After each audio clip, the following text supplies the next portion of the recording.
Makthal municipal పరిధిలోని 6వ ward Bharatiya Janata party అభ్యర్థిగా కౌన్సిలర్గా పోటీ చేస్తున్న భారతీయ జనతా పార్టీ కార్యకర్త మహదేవప్ప మృతి పట్ల తీవ్ర దిగ్భ్రాంతి వ్యక్తం చేస్తున్నాం. ఆత్మకు శాంతి చేకూర్చాలని చెప్పి వాళ్ళ కుటుంబ సభ్యులకు మనోధైర్యాన్ని కల్పించాలని చెప్పి కార్యకర్తలకు కూడా మనోధైర్యం కల్పించాలని చెప్పి భగవంతుని వేడుకుంటూ ఇలా తెలంగాణ రాష్ట్రంలో కాంగ్రెస్ పార్టీ ప్రభుత్వం మీద ప్రజల్లో కూడా తీవ్ర వ్యతిరేకత ఉంది. ప్రజలు తిరగబడే పరిస్థితి తెలంగాణ రాష్ట్రంలో ఉంది. 6 గ్యారెంటీలు అమలు చేయకపోవడం, ఇచ్చిన హామీలు నెరవేర్చలేకపోవడం, కనీసము మున్సిపాలిటీలకు గ్రామ పంచాయతీలకు ఒక్క పైసా ఇవ్వకపోవడం వలన ప్రజలు ప్రశ్నించే స్థాయికి రావడంతో ఇలా ప్రజలకు భారతీయ జనతా పార్టీ మీద నరేంద్ర మోడీ గారి మీద విశ్వాసం నమ్మకం పెరగడంతో అన్ని మున్సిపాలిటీస్లో భారతీయ జనతా పార్టీకి అనుకూలమైన వాతావరణం నిర్మాణమైంది. ఈ పరిస్థితిలో మక్తల్లోనే 6వ వార్డు కౌన్సిలర్ మహదేవప్ప గెలుపు దిశగా వస్తున్న తరుణంలో కాంగ్రెస్ పార్టీ నాయకులు ఫోన్ ద్వారా బెదిరించి పోటీ నుంచి తప్పుకోవాలని చెప్పి వార్నింగ్ ఇవ్వడంతో కేవలం ఒక్కరోజు కాదు, మొదటి నుంచి కూడా అనేక సందర్భాల్లో వార్నింగ్ ఇష్టపడి కూడా మహదేవప్ప ధైర్యంగా ఇలా బరిలో నిలబడ్డాడు. అయినప్పుడు కూడా ఒత్తిడికి తట్టుకోలేక, వేధింపులకు తట్టుకోలేక ఇవాళ ఆయన ఆత్మహత్య చేసుకోవడం జరిగింది. ఇది ఆత్మహత్య కాదు, కాంగ్రెస్ పార్టీ ప్రభుత్వం చేసిన హత్యగా ఇలా భావించాల్సి వస్తున్నది. నేను ఒకటే హెచ్చరిస్తున్న కాంగ్రెస్ పార్టీ నాయకులకు, గతంలో బీఆర్ఎస్ పార్టీ ఇదే విధంగా అరాచకాలు చేస్తే భారతీయ జనతా పార్టీ కార్యకర్తలు ఎక్కడ భయపడలే, ఎక్కడ నిరాశ చెందలే. ఫామ్ హౌస్లో ఉన్న కేసీఆర్ను బయటికి గుంజుకొచ్చిన పార్టీ భారతీయ జనతా పార్టీ. కేసీఆర్ మెడలు వంచిన పార్టీ భారతీయ జనతా పార్టీ.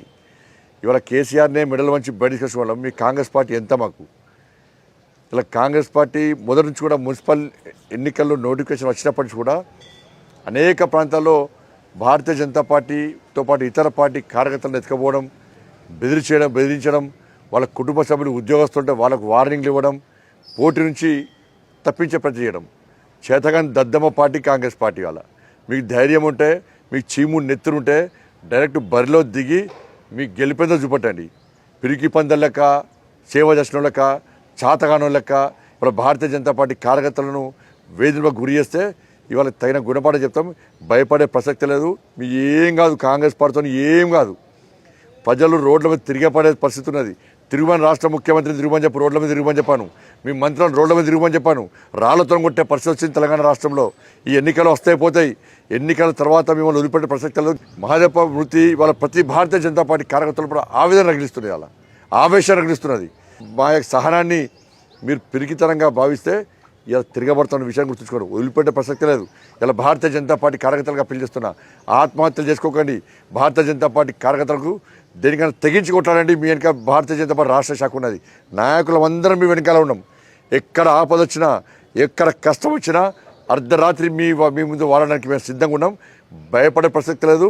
రేపే కౌంటౌన్ స్టార్ట్ అయింది కాంగ్రెస్ పార్టీకి. ఎల్లుండి నుంచి యుద్ధం ప్రారంభిస్తాం. కాంగ్రెస్ పార్టీ సంగతి చూస్తాం. ఇలా మహదేవప్ప మృతి విషయంలో రాష్ట్ర ప్రభుత్వం వెంటనే విచారణ కొనసాగించాలి. కాంగ్రెస్ పార్టీ నాయకులను వెంటనే అరెస్ట్ చేయాలి. ఇది ఆత్మహత్య కాదు, కాంగ్రెస్ ప్రభుత్వం చేసిన హత్యగా మేము భావిస్తున్నాం. ఇలా మా రాష్ట్ర అధ్యక్షుడు రామచంద్ర గారు ఆల్రెడీ మక్తల్ బయలుదేరు. ఇలా మహదేవప్ప కుటుంబం వెనకాల వారికి అండగా ఇలా భారతీయ జనతా పార్టీ ఉంటుంది. ప్రతి తెలంగాణ రాష్ట్రంలో ప్రతి భారతీయ జనతా పార్టీ కార్యకర్త ఇలా మహదేవప్ప కుటుంబానికి అండగా ఉంటాం. మక్తల్ నియోజకవర్గంలోని కార్యకర్తలకు ఇలా రాష్ట్ర భారతీయ జనతా పార్టీ అండగా ఉంటుంది. రాష్ట్రంలోని ప్రతి కార్యకర్త అండగా ఉంటారనేటువంటి ఒక నమ్మకంతో మీరు ముందు పోండి, ఒక ఆత్మవిశ్వాసంతో ముందు పోండి. ఇలా తెలంగాణ రాష్ట్రంలో భారతీయ జనతా పార్టీని ఆదరించాల్సి కోరుతా ఉన్నాం. భారత్ మాతాకి జై, జై శ్రీరామ్.